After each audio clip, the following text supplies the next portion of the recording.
โอ้ยเยอะเลยนะ เป็นดูมอเตอร์ไซค์นี่เนาะโอ้ยยิ่งตายแล้วเสียงโอ้ย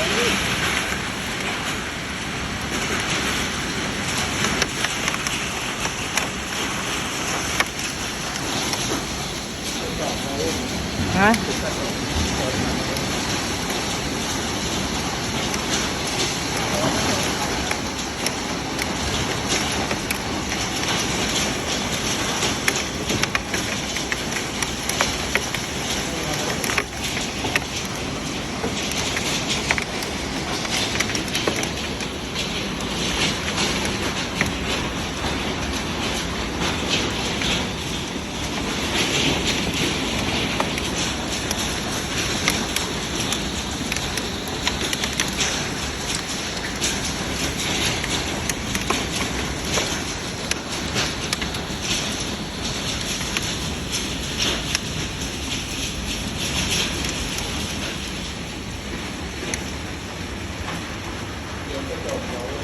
ใช่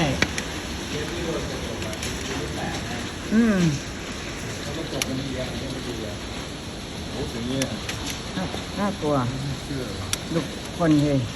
มันเป็นลูกเห็บด้วยอ่ะถ้าเป็นฝนมันจะ อ๋อไอ้ต้นไม้เรา ต้นไม้เนี่ยดีเดี๋ยวเขาเดียวงอกเลยแต่ถ้าเราไม่เอาออกเราจะมีล้มเนื้อ อืม นะครับดีที่ตัด